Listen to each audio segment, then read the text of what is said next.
dice que están delante del trono.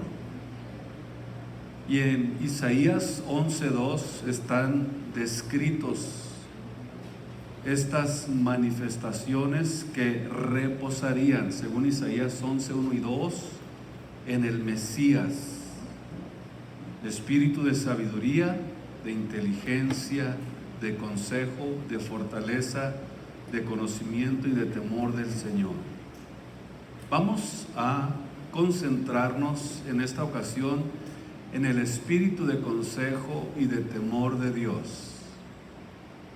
Aquí es precisamente la cuarta manifestación del Espíritu Santo, y aquí se utilizó la palabra etza para los que les gusta apuntar. Ojalá que todos traigan una libretita y aprendan y escriban estas palabras.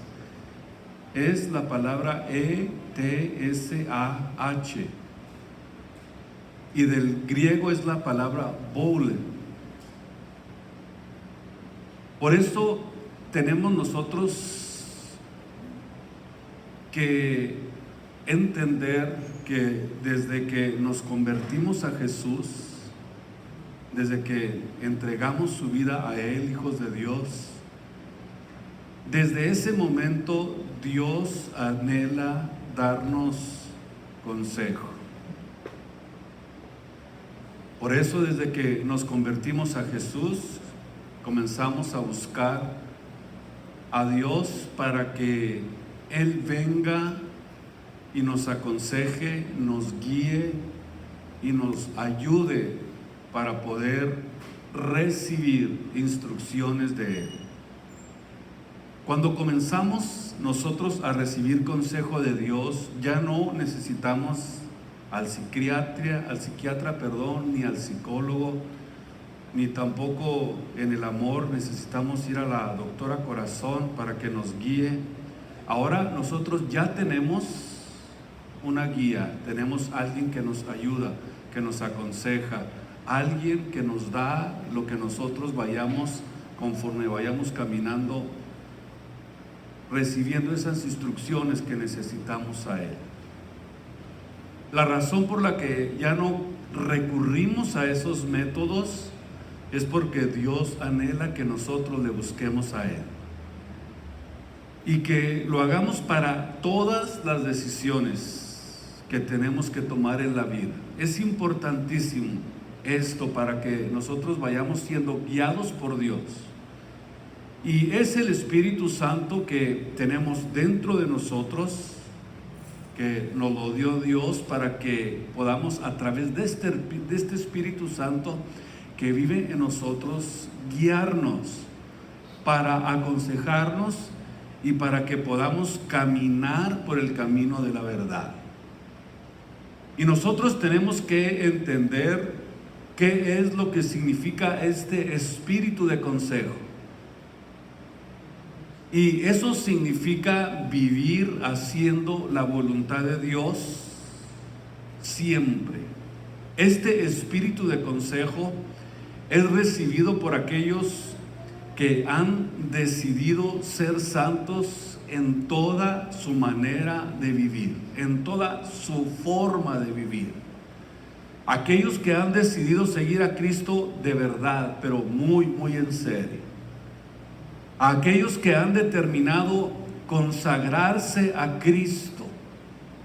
Estos son los que recibirán consejo, sabiduría e inteligencia para poder guiarse en la vida espiritual en la que se han adentrado cuando se entregaron a Jesucristo. En el capítulo 30 del libro de Isaías, quiero que ustedes vayan conmigo, versículo 1 al versículo 3 del capítulo 30 de Isaías. Comienza diciendo: ay de los hijos que se apartan, dice el Señor. Escuchen, comienza con un ay. Para tomar consejo y no de mí. Escuchen esto, para que tomen consejo y no de mí. En la Reina Valera, Nueva Versión Internacional, dice: ay de los hijos rebeldes que ejecutan planes que no son míos, que hacen alianzas contrarias a mi espíritu. Quiere decir entonces que cuando no tenemos el espíritu de consejo de Dios, vamos a guiarnos nosotros solos sin buscar el consejo de Dios, sin buscar la guianza de Dios, para cobijarnos, sigue diciendo, con cubierta y no de mi espíritu, añadiendo pecado sobre pecado. Y notemos que comienza con un ay. Cuando veas en la Biblia un ay, significa dolor. Un ay significa un dolor que se avecina, un dolor futuro, un dolor a futuro, en un tiempo no muy lejano. Porque simplemente cualquier cristiano que se aparta, ay, no en el momento, no es un dolor del momento, pero es un dolor que viene a futuro. Y eso significa que vas a sufrir para tomar consejo, para tomar nuevamente las riendas de tu vida espiritual, para poder adentrarte nuevamente en el camino de Dios.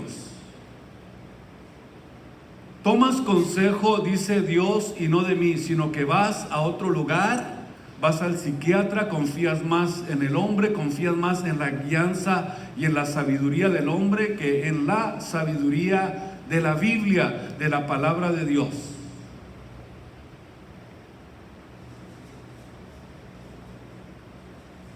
Teniendo nosotros algo tan importante, la Biblia, vamos a otro lugar.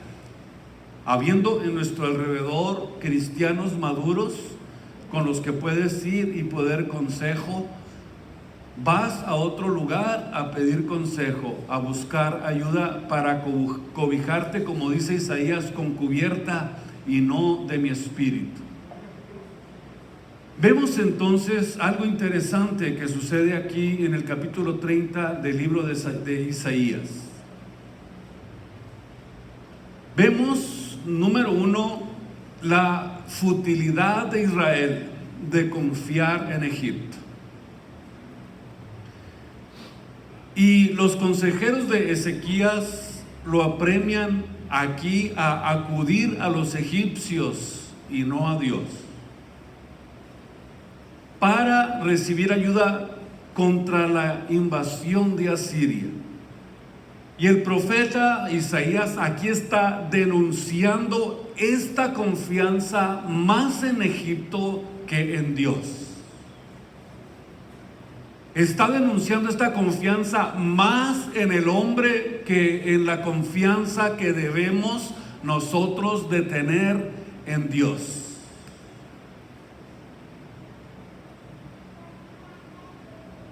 Y es este Dios al que no querían pedirle consejo. ¿Sabe por qué? Y esto es muy común en el hombre.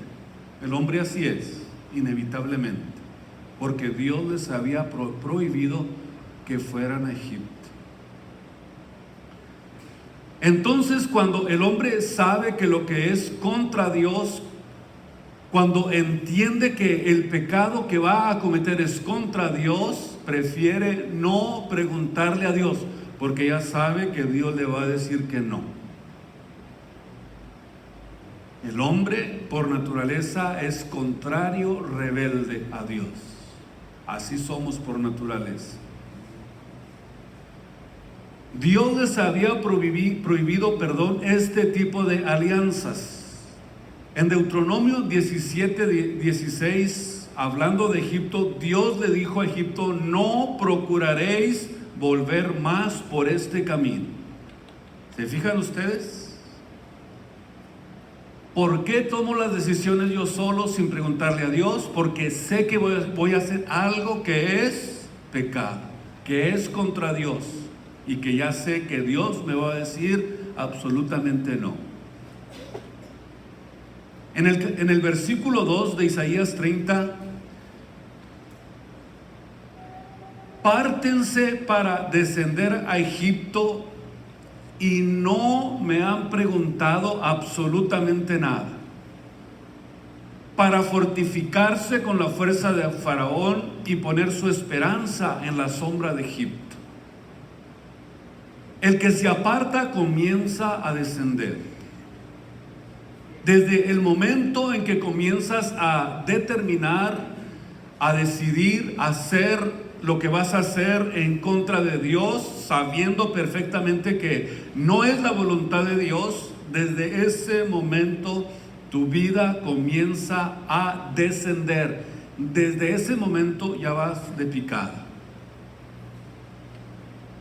Egipto es símbolo del mundo. Cuando tú te alejas de Dios y pides consejo en el mundo y buscas una protección falsa y que no es de Dios, te estás fortaleciendo con la fuerza de Faraón. ¿Quién es Faraón? Satanás, el que gobierna el mundo de las tinieblas, el mundo en el que vivimos. Así lo describe el apóstol Pablo en Efesios 6, que hay un gobierno espiritual que está siendo orquestado por Satanás, que gobierna en este mundo, y cuando nosotros nos salimos de la voluntad de Dios, ¿a dónde vamos? Naturalmente que vamos a buscar y a fortalecernos bajo el gobierno del mundo, bajo el gobierno de Satanás. Y estás prácticamente, fíjense bien lo que les voy a decir, estás yendo a pedirle consejo a Satanás. Pero sin embargo dice que la fuerza de Faraón o de Satanás se te convertirá en vergüenza, y el amparo de la fuerza de Egipto en confusión mental. ¿Sabes por qué sucede esto? Porque Dios anhela ser tu consejero.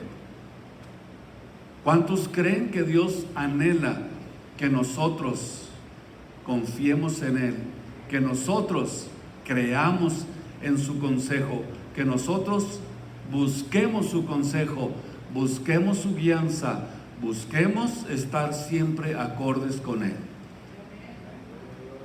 En el libro de Proverbios, capítulo 1, versículo 24, escuchen lo que escribió Salomón. Por cuanto llamé y no quisiste,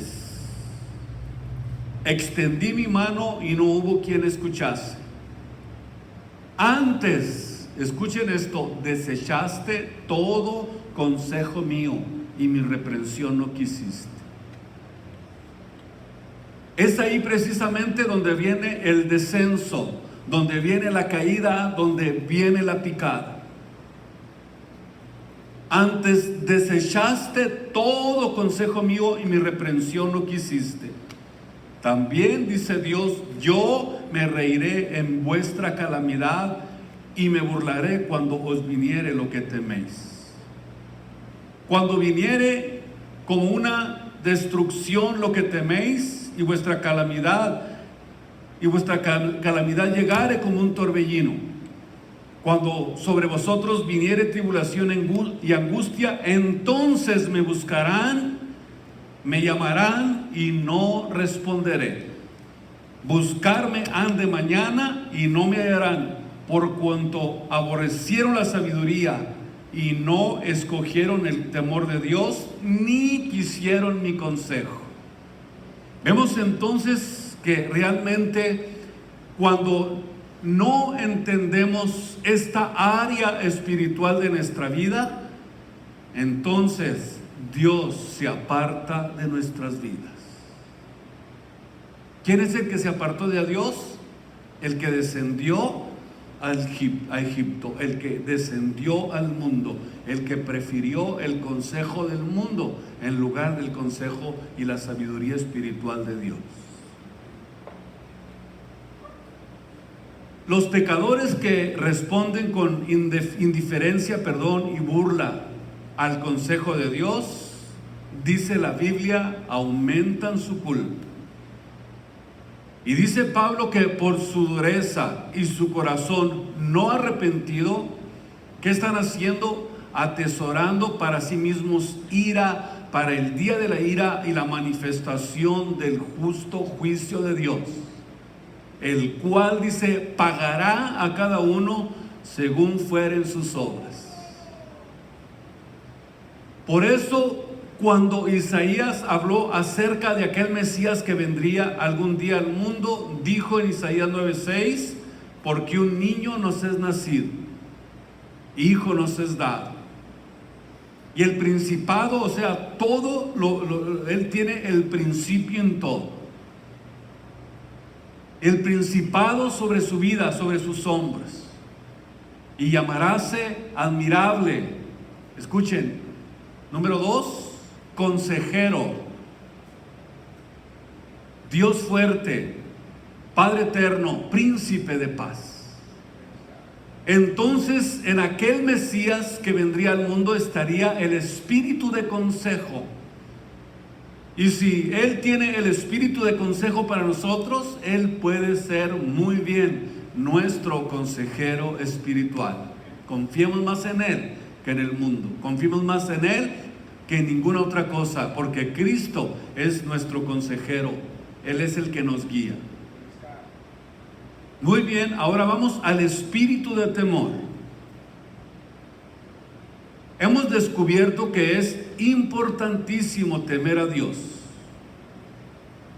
Y cuando nosotros comprendemos por la Biblia qué es el Espíritu Santo entrando a nuestra vida, o qué es lo que nosotros recibimos cuando fuimos sellados por su Espíritu Santo en nuestra vida,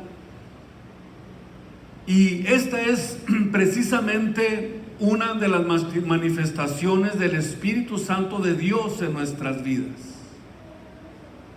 Es que nosotros, y este principio es que nosotros comencemos a tener temor de Dios y entender que qué es lo que realmente es el temor de Dios. Porque es una de las características que la iglesia ha perdido en este tiempo. ¿Me escucharon? El temor a Dios es una de las características que se está perdiendo. Es una de las características que se está dejando de practicar, porque sin el temor de Dios nosotros no podemos caminar con Él. Y esto que se ha perdido no solamente en la iglesia, sino que también lo vemos en el mundo entero. El hombre cada vez más y más se hunde en el pecado sin ningún temor, sin ninguna conciencia de pecado, sin entender que cada día la maldad está en aumento, está creciendo la maldad, está creciendo la falta de temor, y el hombre está cada día más hundido, apartado de Dios.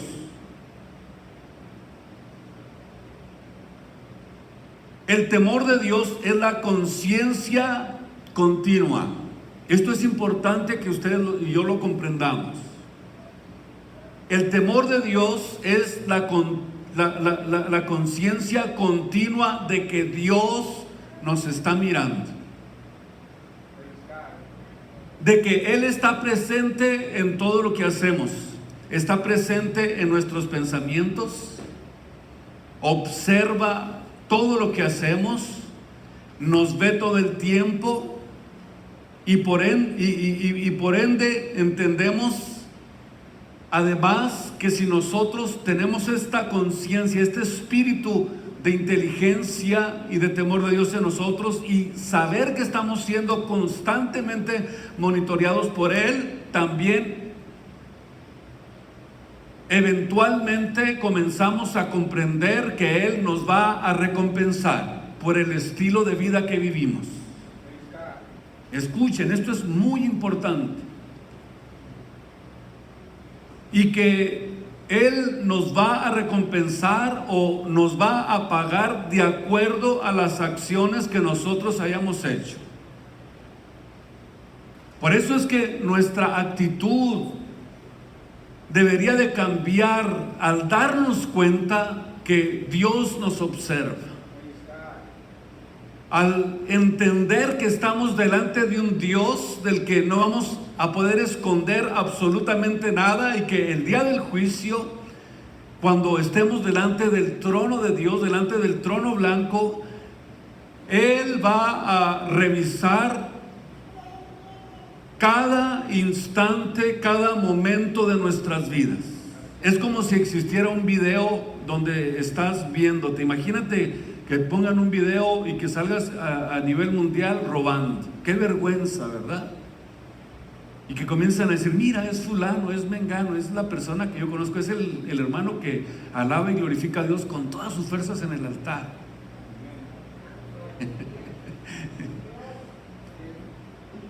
Imagínense ustedes, Dios mirando todo lo que nosotros hacemos como en un video, donde estamos siendo monitoreados y donde estamos siendo nosotros observados por Él. Y que Él está registrando absolutamente todo lo que hacemos en la vida.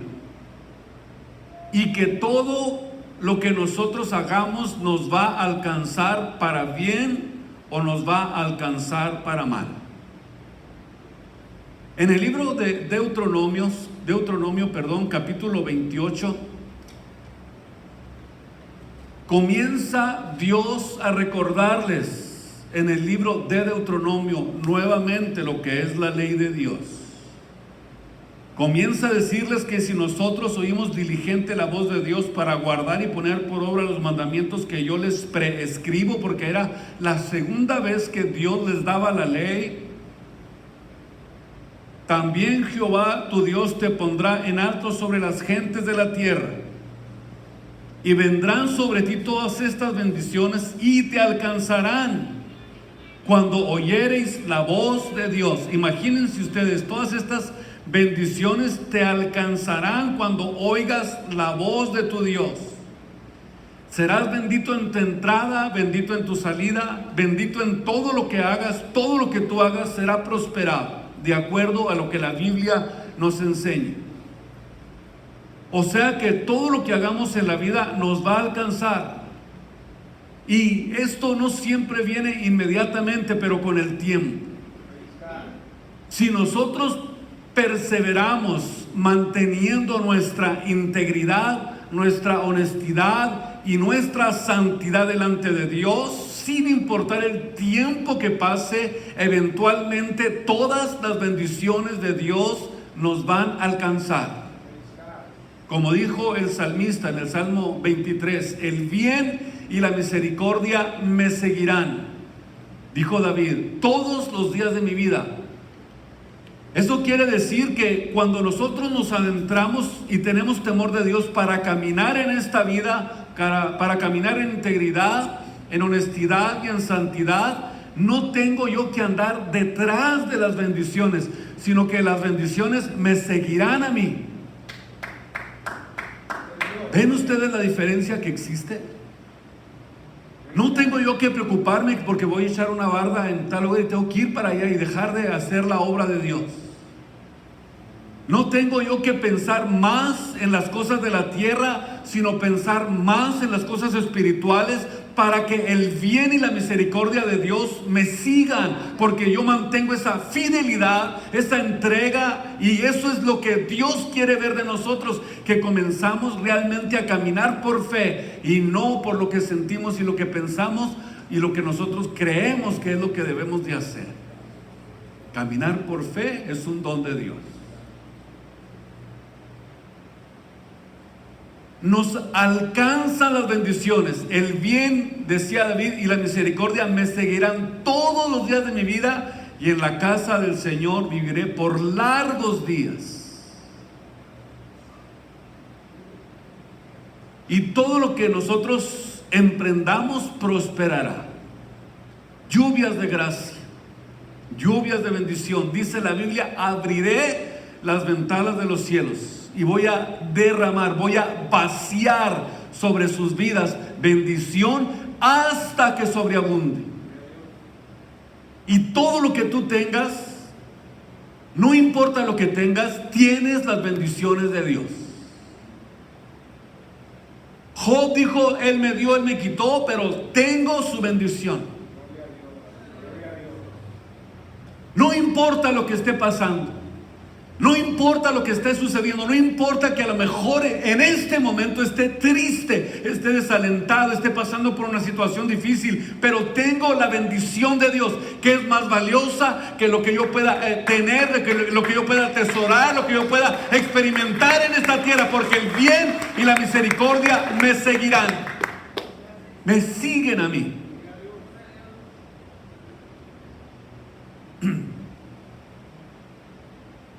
Y de la misma manera en que se reciben las bendiciones, esto es interesante que también nosotros tenemos que entenderlo, porque Dios siempre nos dice y nos da las dos caras de la moneda. Y de la misma manera que nosotros recibimos las bendiciones de Dios, dice el versículo 45. Si no obedeces, vendrán sobre ti, ¿qué? Puras maldiciones.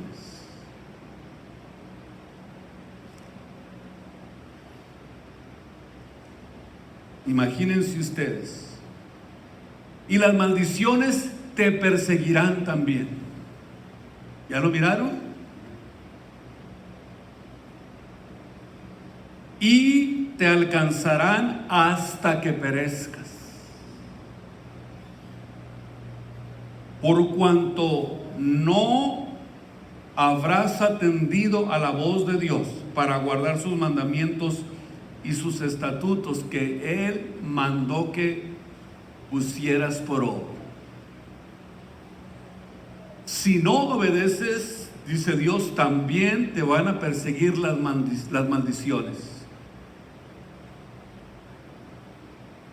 ¿Y qué dice la Biblia? No vas a disfrutar de las bendiciones de mi pacto, del pacto que hice contigo. Entonces, tenemos nosotros o traemos nosotros detrás de nuestra vida dos cosas que nos pueden marcar toda nuestra vida. O tenemos bendiciones, o traemos detrás de nosotros maldiciones, y que son las maldiciones que alcanzan al cristiano. Son males que vienen a tu vida que Dios no quería, que Dios no había planeado para ti, pero que te han alcanzado. Porque hace un año, porque hace 2 años, porque hace 3 años, porque hace 3 meses sembraste mentira. Sembraste deshonestidad, sembraste calumnia, sembraste infidelidad, y tarde o temprano, escúchame bien, tarde o temprano esto te va a alcanzar. No debemos de permitir que las maldiciones entren a nuestros hogares, a nuestros matrimonios, a nuestros hijos y a nuestras familias. Debemos de cuidar que estas maldiciones no entren a nuestras casas, a nuestros hogares, porque tarde o temprano nos van a alcanzar. Y luego te comienzas a preguntar, ¿pero por qué estoy sufriendo tanto en mi matrimonio? Pues por andar de fisgón, por andar de pancha rasqueada. No debes de preguntártelo, simplemente debes de reconocer e ir al altar de Dios. ¿Por qué estoy sufriendo en mi matrimonio? ¿Por qué mis hijos ya no quieren seguir, ya no quieren servir al Señor? ¿Por qué? Porque dejaste que entraran maldiciones a tu hogar. Y alcanzaron a tus hijos, alcanzaron tu matrimonio, alcanzaron tu vida, esas maldiciones. Y todo por no tener temor de Dios. ¿Por qué es tan importante entonces el temor de Dios? Porque no existe en el mundo este temor. En el mundo que nos rodea no hay temor de Dios. Dice Romanos 3:18, no hay temor delante de sus ojos en ningún ser humano.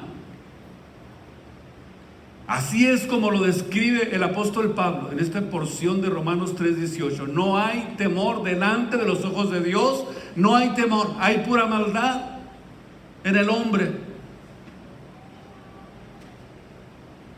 Escuchen esto que es interesante. Todos los seres humanos no tienen temor de Dios, porque solamente los creyentes en Cristo lo poseen. En el mundo no hay temor de Dios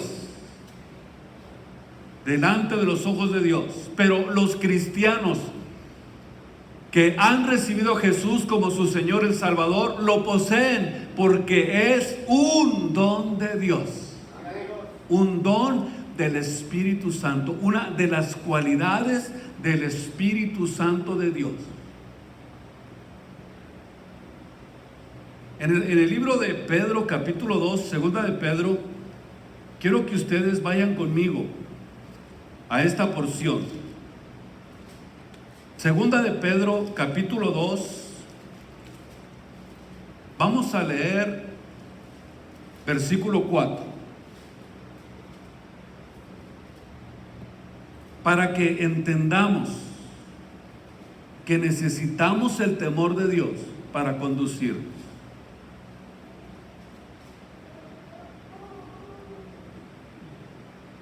En segunda de Pedro capítulo 2, donde estamos, segunda de Pedro 2:4, porque si Dios no perdonó a los ángeles que habían pecado, sino que habiéndoles despeñado en el infierno con cadenas de oscuridad, los entregó para ser reservados para el día del juicio.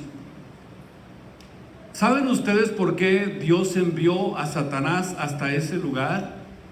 Porque Satanás vivió muy cerca de Dios. Ezequiel lo describe como un ángel hermoso, como el ángel cubridor. Y como tenía una cercanía con Dios, cuando se rebeló contra Dios, Dios no lo perdonó. ¿Por qué? Porque para ellos, para los ángeles, no hubo redención. Y para todos los pecadores, como ustedes y como yo, sí hubo redención.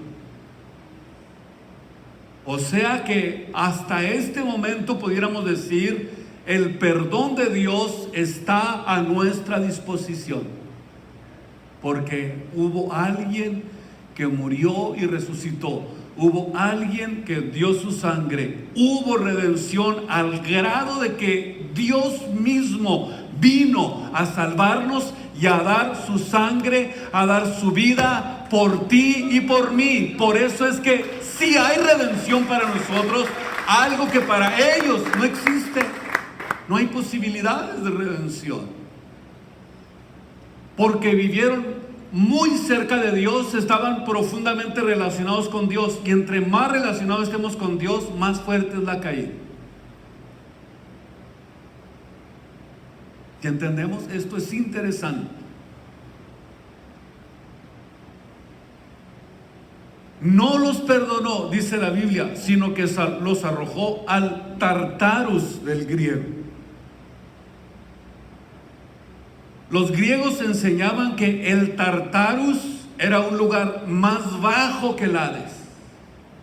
O sea que ni siquiera los metió al infierno, sino que los reservó en cadenas de oscuridad. Algo más bajo que el Hades, reservado para seres perversos de todos, entre los humanos, entre los dioses y los demonios.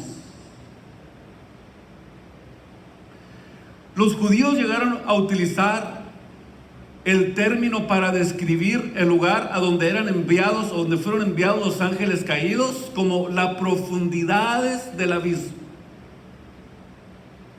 Es el lugar más terrible de tortura y sufrimiento eterno. Y cuando Jesús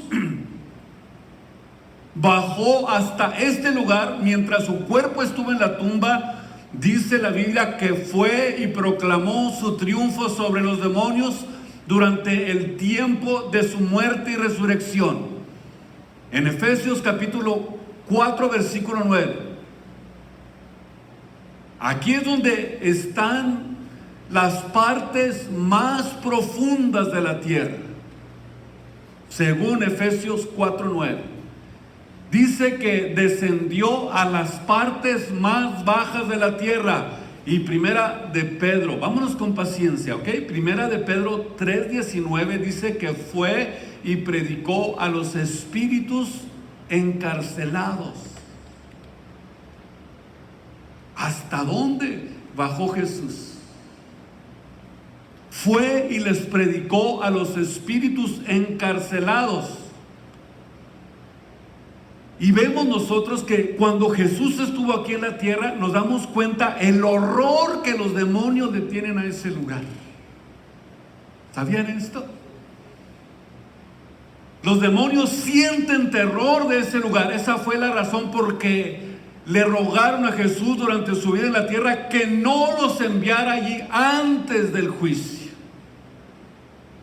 ¿Se recuerdan? Mateo 8:29. Le tienen terror a ese lugar, le tienen horror a ese lugar, y les dice: ¿por qué? Le dijeron a Jesús: ¿por qué has venido a atormentarnos antes de tiempo? ¿Qué significa antes de tiempo? Que todavía no es el tiempo del juicio. En otras palabras, le estaban diciendo a Jesús: espérate hasta que seamos enjuiciados, ¿no? Para ir a ese lugar. Ya saben a dónde van a ir.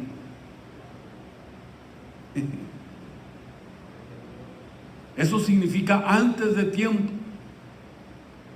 Y en Lucas capítulo 8, versículo 31, vemos el mismo acontecimiento descrito por Lucas. Y le dicen a Jesús, le rogaban que no los mandase o que no los enviara al abismo, al Tartarus. Imagínense ustedes. Les rogaba que no lo enviaran allí. Versículo 5, segunda de Pedro, donde estamos, capítulo 2. Dios no los perdonó y los envió a ese lugar. Versículo 5, y si Dios no perdonó al mundo antiguo o al mundo viejo, mas guardó a Noé, pregonero de justicia, con otras 7 personas, trayendo el diluvio sobre el mundo. Escuchen esto: tampoco Dios perdonó al mundo antiguo en los tiempos de Noé. Cuidado con Dios. Puede ser que llegues el momento en que Dios ya no te perdona.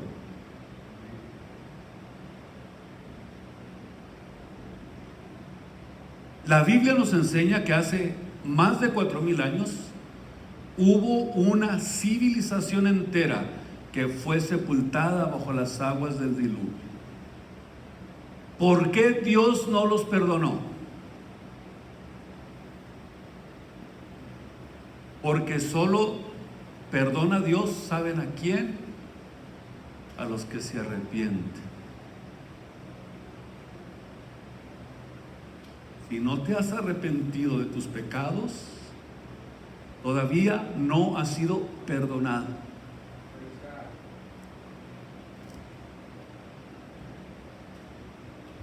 Dios perdona a los arrepentidos solamente.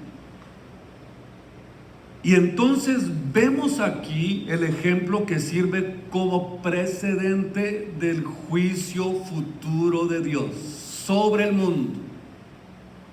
Esto naturalmente está preparándose y viene a escala mundial, no a escala individual. como sucedió en los tiempos de Noé. Ahorita es a escala individual. Dios te dice: hijo mío, dame tu corazón y miren tus ojos por mis caminos. No es a escala mundial. Dios está tratando individualmente con cada uno de nosotros, pero viene un juicio a escala mundial, donde muchos le dirán: Señor, Señor, en tu nombre hice esto, en tu nombre hice circo y maroma. Pero Dios dice: yo no los conozco, nunca los conocí. Nunca os conocí, obradores de maldad, dice Dios, apartados al juicio eterno. Decía que esto nos sirve como precedente para el juicio futuro que viene sobre el mundo a escala mundial. Pero antes de que suceda esto, Dios los llamó al arrepentimiento. ¿Sí o no? Está establecido en la Biblia, y Dios lo estableció y lo dejó como antecedente. 120 años los estuvo llamando al arrepentimiento para que evitaran el juicio. Y todavía les dio una semana de gracia. Lo hizo Dios con la intención de que evitaran el juicio del diluvio. Pero sin embargo, dice la Biblia que Dios fue el que cerró la puerta del arca. Se acabó la gracia, se acabó el tiempo del perdón. Ábrenos, por favor, Noé. Y Noé no podía abrir, porque fue Dios el que cerró el tiempo de la gracia, el tiempo del perdón. Algún día no muy lejano se va a acabar el tiempo de la gracia y del perdón. Estamos a punto de eso. Está a punto de cerrarse la puerta de la gracia y de la misericordia y del perdón de Dios. Pero Noé, él no podía abrir, porque el que la había cerrado era Dios. Quiere decir entonces que el perdón es un regalo de Dios. No es algo que vamos a adquirir siempre. Tenemos que tener conciencia de esto. Como Esaú, dice la Biblia, que procuró con lágrimas recuperar lo que había perdido, pero Dios le dijo: cómete tu sopa. Eso fue lo que escogiste. Si hoy oyereis su voz, dice la Biblia, no endurezcáis vuestros corazones. Si oyes hoy la voz de Dios, amado hermano, no endurezcas tu corazón. Te lo digo con todo mi corazón, porque la Biblia es preciosa. Versículo 6, 2 de Pedro 2. Y si condenó por destrucción, escuchen ustedes, las ciudades de Sodoma y Gomorra, tornándolas en ceniza y poniéndolas por ejemplo a los que habían de vivir, escuchen ustedes, sin temor y reverencia delante de Dios. Ahora entendemos por qué todos esos juicios vinieron. ¿Por qué vinieron todos esos juicios sobre estas generaciones? Por falta del temor de Dios.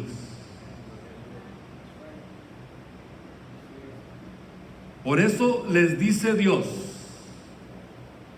que Dios no les condenó a las ciudades de Gomorra porque decidieron ser homosexuales y lesbianas. Este es el modelo o patrón que Dios utilizó para enviar un mensaje a esas ciudades inequívoco. Dios no se equivocó. Y este mensaje llega también a todas las generaciones futuras, en el sentido de que la maldad siempre va a resultar en juicio. Dios ama, perdón, a los pecadores. Pero ese amor de Dios es para que tú abandones el pecado y te vuelvas a Dios con todo tu corazón. Dios te ama, pero si quieres aferrarte a tu pecado y no lo abandonas, también Dios te abandona. Porque Él no forza la voluntad de nadie. Están diciendo es que esto es amor. No, Señor, eso no es amor, es mentira, es lascivia, es mentira, no es amor. El amor de Dios llama al arrepentimiento y llama al pecador para que abandone el pecado y se venga y se junte a Él. Sin embargo, Sodoma y Gomorra fueron destruidos y reducidos, dice el apóstol Pedro, a cenizas como resultado del juicio de Dios. Por último, quiero decirles, la idea de un juicio futuro y de un castigo en el infierno es rechazado por el engaño del corazón humano y por la ignorancia que existe acerca de la revelación del Dios de la Biblia. Ya en este tiempo no se predican de los juicios de Dios. Por eso es que las iglesias están llenas de cristianos que viven dobles vidas.